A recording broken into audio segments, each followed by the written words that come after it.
오늘 우리에게 주신 하나님 말씀은 에베소서 3장 1절에서 2절까지의 말씀입니다. 에베소서 3장 1절에서 2절까지의 말씀.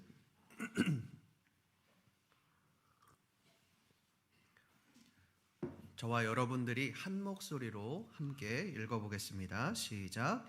이러므로 그리스도 예수의 일로 너희 이방인을 위하여 갇힌 자 된 나 바울이 말하거니와 너희를 위하여 내게 주신 하나님의 그 은혜의 경륜을 너희가 들었을 터이라. 아멘.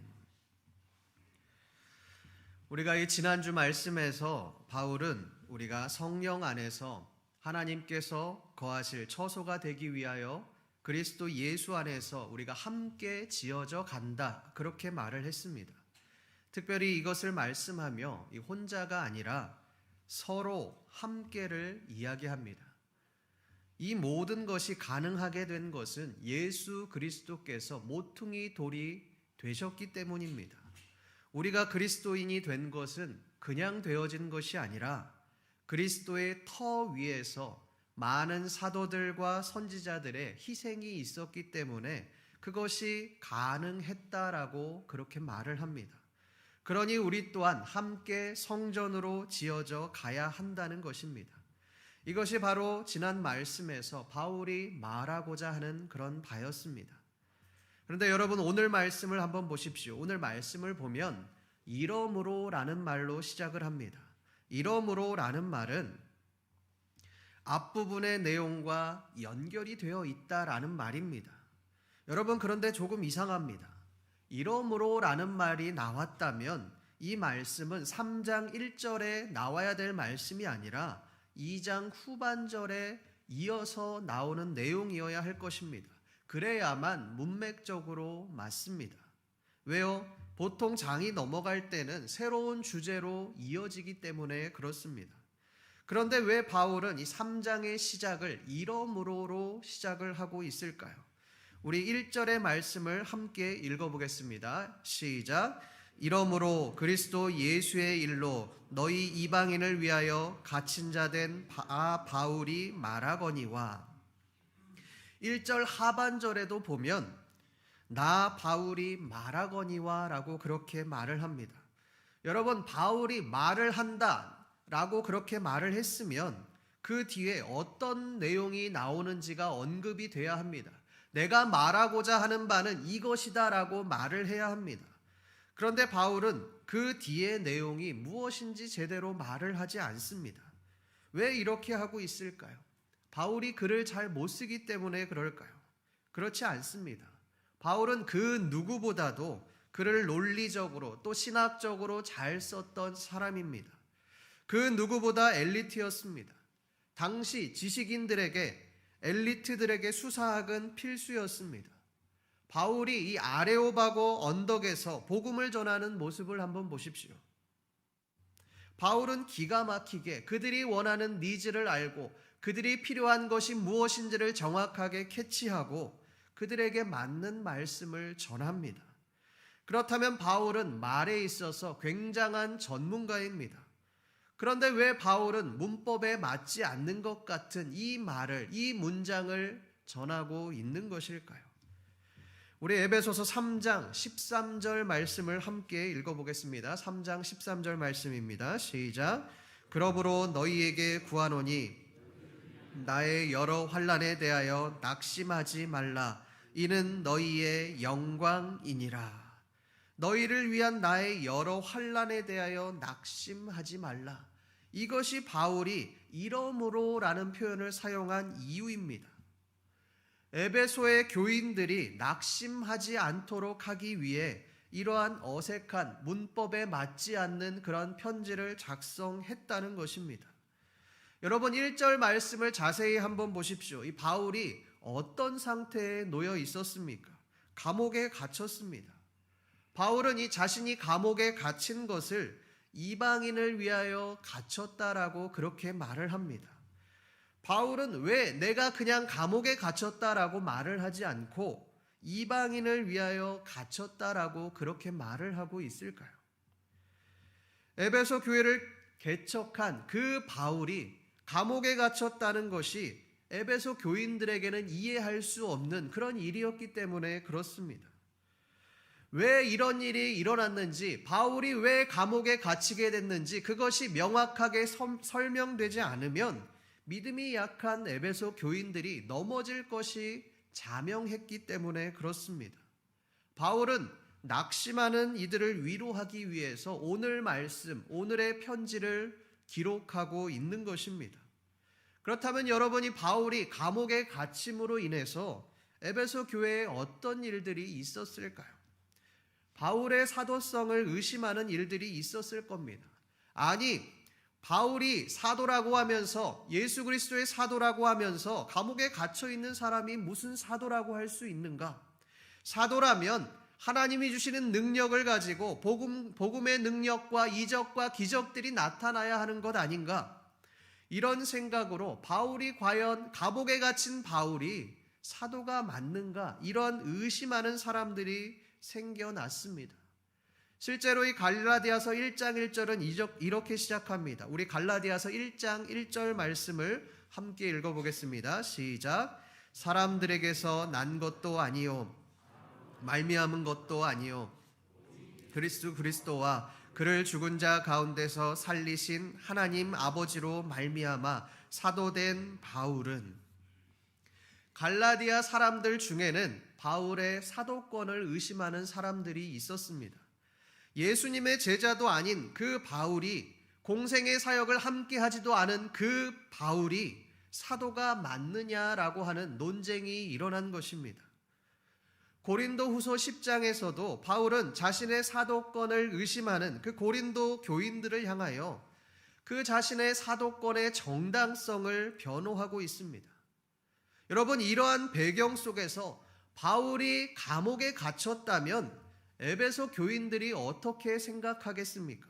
안 그래도 사도가 맞는지 틀린지도 알지 못하고, 이 바울이 안 그래도 못 믿어온데 바울의 사도 자격은 없는 거나 마찬가지인 겁니다. 바울은 사도의 자격이 없는 사람이 되어진 것입니다. 그러나 바울은 자신을 향하여 의심하는 그 에베소 교인들을 나무라지 않습니다. 그들을 향하여 복수하고 혼을 내지 않습니다. 오히려 그들을 위로하고 있습니다. 우리 13절 말씀을 한 번 더 읽어보겠습니다. 에베소서 3장 13절 말씀입니다. 시작. 그러므로 너희에게 구하노니 너희를 위한 나의 여러 환난에 대하여 낙심하지 말라. 이는 너희의 영광이니라. 내가 환난을 당하는 것은, 내가 감옥에 갇히게 된 것은 내가 부족해서가 아니라 너희를 위한 환난이니 너희는 낙심하지 말라는 것입니다. 쉽게 말하면 주위에서 말하는 그 비방들에 흔들리지 말고 오직 믿음을 굳건하게 지키라고 위로하고 있는 것입니다. 여러분, 바울은 자기를 비방하는 그 사람들을 향하여, 자신의 사도권을 박탈시키는 그 사람들을 향하여 복수하는 것이 아니라 오히려 그들을 위로하고 있습니다. 성도 여러분, 복음이라고 하는 것은 바로 이런 것입니다. 세상은 나에게 무언가를 해 주어야지만 움직이고 헌신합니다. 소위 먹을 게 있어야지만, 나한테 무언가 떨어져야지만 움직입니다. 그러나 복음은 그런 것이 아닙니다. 사람들이 나를 비방해도 그 사람을 섬기는 것입니다. 그 사람을 위로하는 것입니다. 왜요? 그렇게 할 때 내가 살아나기 때문에 그렇습니다. 그것을 통해 내가 더 큰 은혜를 받게 되기 때문에 그렇습니다. 그 사람을 위해서가 아닙니다. 나를 위해서입니다. 전에 사역했던 교회에서 있었던 일입니다. 그 교회는 차가 없으면 성도들이 교회에 올 수 없기 때문에, 예배에 올 수 없기 때문에 제가 새벽 예배 때마다 동네를 돌며 차량 운행을 했습니다. 그날은 특별히 제가 새벽 설교를 하는 날이었는데, 이 새벽에 운행을 하다가 좌회전을 하려고 신호를 대기하고 있었습니다. 그런데 뒤에서 계속 택시가 빵빵거리는 겁니다. 빨리 가라는 거죠. 지금 바빠 죽겠는데 무슨 신호를 지키냐는 겁니다. 그래도 저는 신호 위반을 할 수 없어서 신호가 바뀔 때까지 기다리고 있었습니다. 그런데 그 택시가 갑자기 제 차 옆에 서더니 내리기 시작합니다. 도로 한복판에서 저에게 삿대질을 하며 욕을 하며 그렇게 싸우기 시작합니다.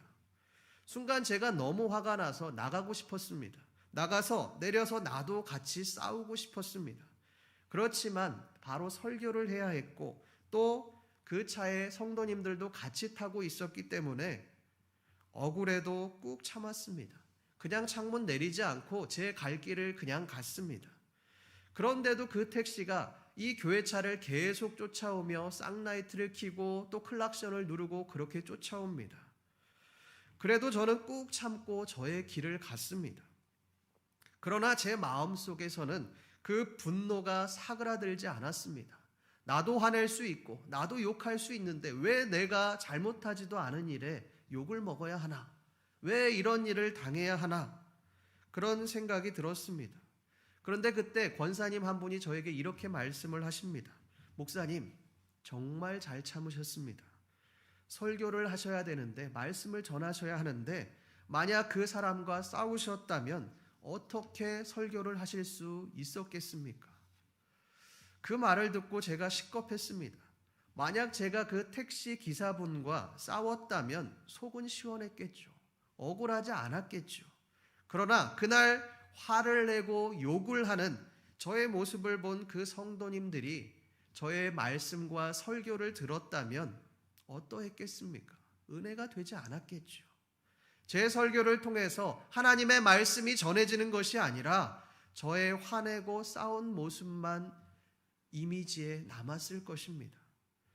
성도 여러분, 우리를 힘들게 하는 그 원수들을 향하여 억울해도 참아야 하는 이유가 바로 여기에 있습니다.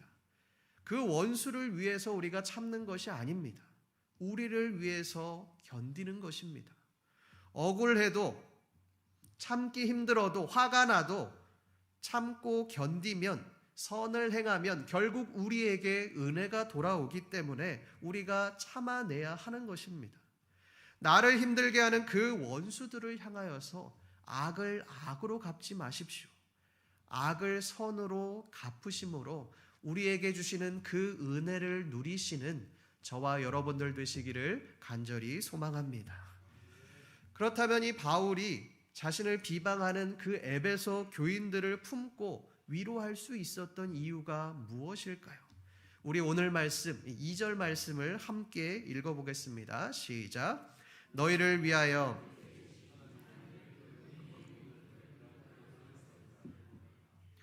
이 바울은 은혜의 경륜에 대해서 말씀을 합니다. 그런데 여러분 자세히 보십시오. 그 은혜의 경륜이 단순히 내게 주신 것이다 라고 말하지 않습니다.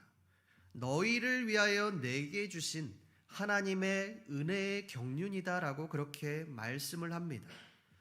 여러분이 바울이 감옥에 갇히게 된 것은 바울 자신이 죄를 지어서가 아닙니다.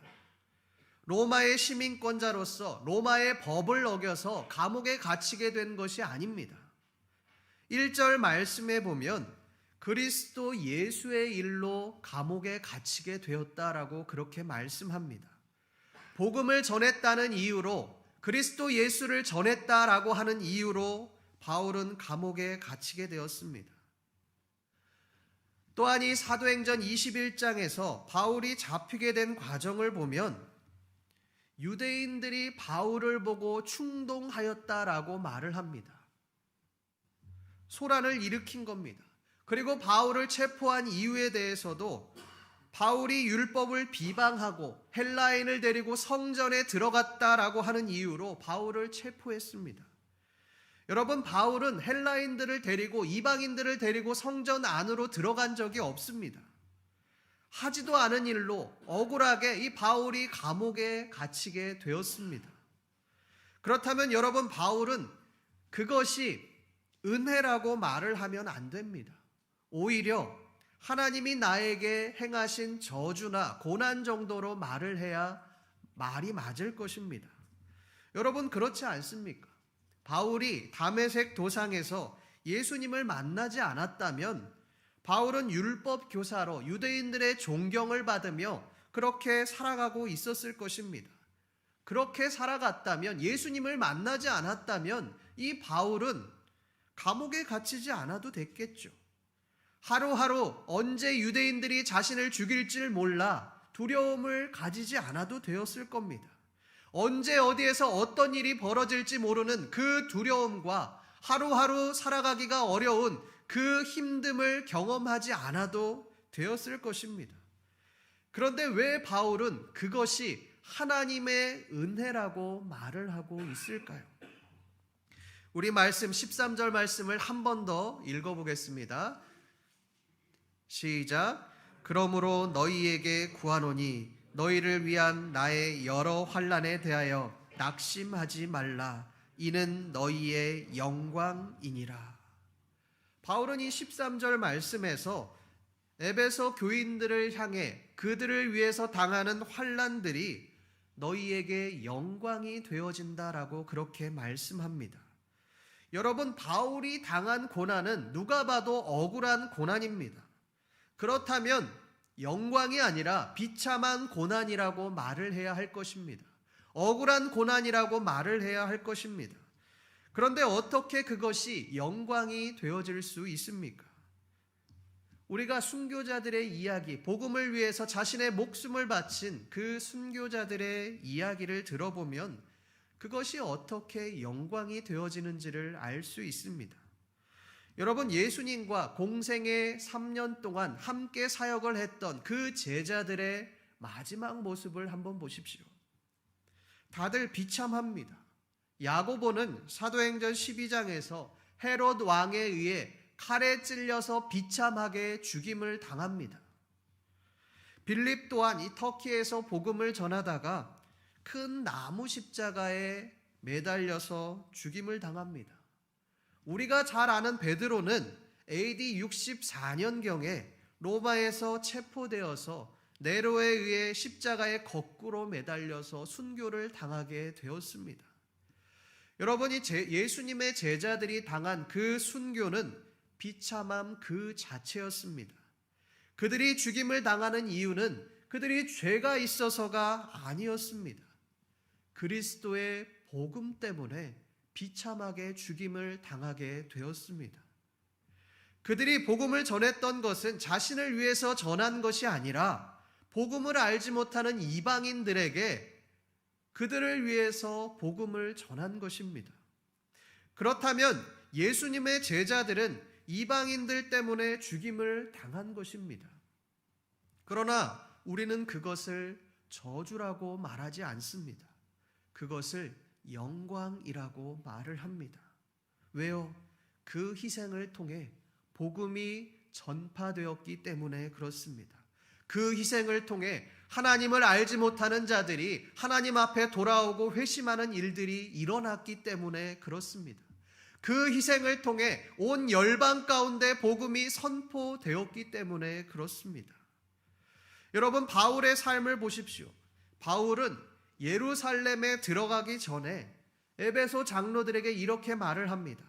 내가 달려갈 길과 주 예수께 받은 사명, 곧 하나님의 은혜의 복음을 증언하는 일을 마치려 하면은 나의 생명조차 조금도 귀한 것으로 여기지 아니하노라. 바울은 이제 내가 예루살렘으로 가게 되면 죽게 된다는 사실을 알고 있었습니다. 에베소 장로들은 당연히 그 바울을 말렸겠죠. 제발 들어가지 마라. 들어가면 바울이 죽게 된다. 제발 들어가지 마십시오라고 그렇게 바짓가랑이를 붙들고 말렸겠죠. 그러나 바울은 그것이 나의 사명이기 때문에 그 사명을 위해 나의 생명을 조금도 귀한 것으로 여기지 않는다라고 말을 합니다. 그리고 내가 죽게 되어질 예루살렘으로 들어가겠다라고 그렇게 말을 합니다. 여러분, 이것이 바울이 말하는 영광입니다. 한국교회사에서 존경받는 그 목사님 중에 주기철 목사님이라는 분이 계십니다. 이분은 일제강점기 시절에 신사참배를 거부하며 7년간의 옥고를 겪다가 1944년 4월 21일 평양 감옥에서 순교하신 분입니다. 우리에게는 일사각오라는 수식어로 유명하신 분이 바로 주기철 목사님입니다. 이분이 순교하시기 전에 일본 경찰이 그를 회유하기 위해서 잠시 가출옥을 시킨 적이 있습니다. 그때 그 목사님은 자기가 심우하던 산정현 교회에서 최후의 설교를 했습니다. 그 설교의 내용은 이렇습니다.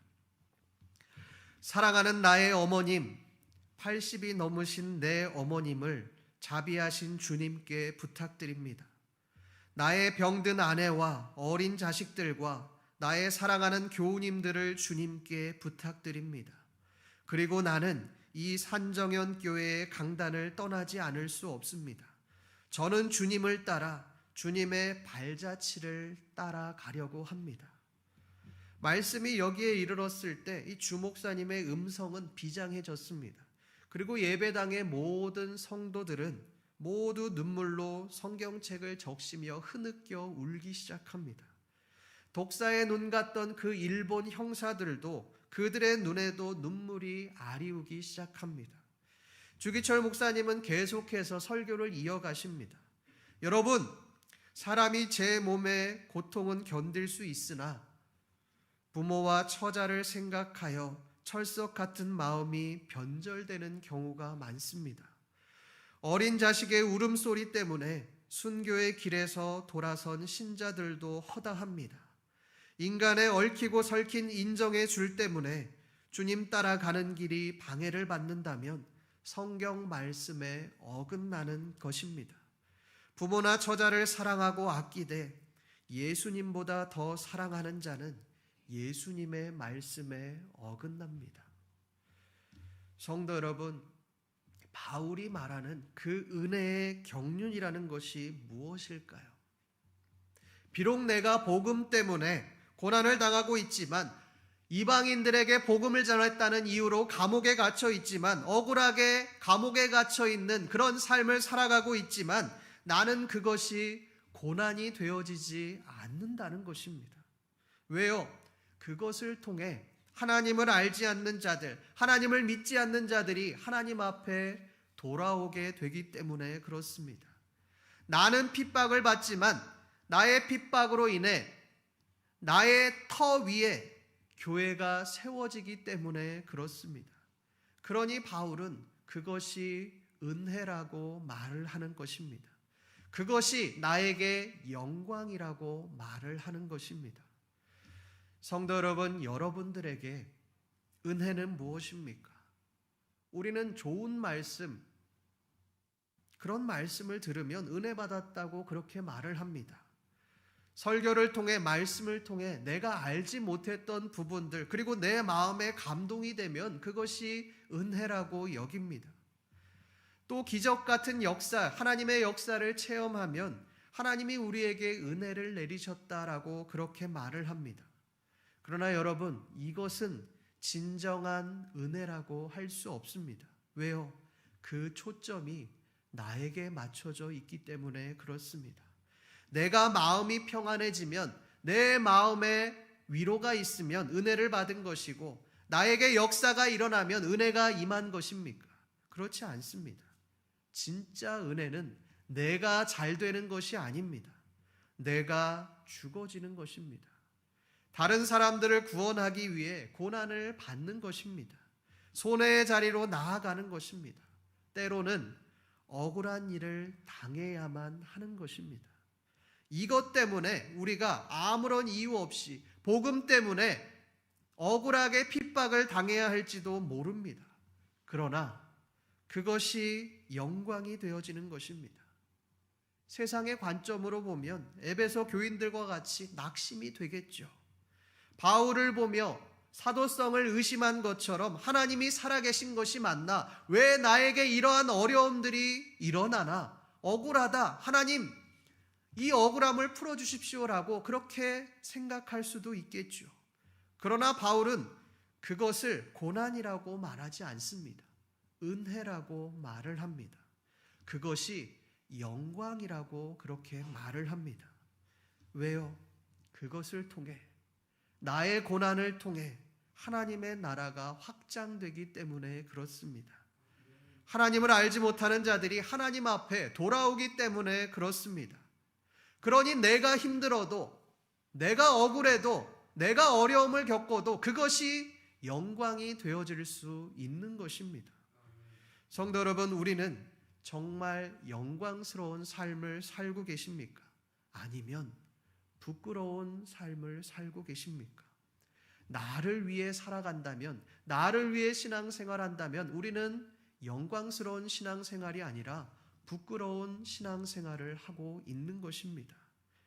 오늘 말씀에서 이 감옥 안에서도 하나님의 은혜와 영광을 말했던 바울과 같이 우리 또한 힘들어도 어려워도 하나님을 위한, 복음을 위한 고난에 참여하며 하나님의 나라를 이루어 가시는 신림교회 모든 성도님들 되시기를 간절히 소망합니다.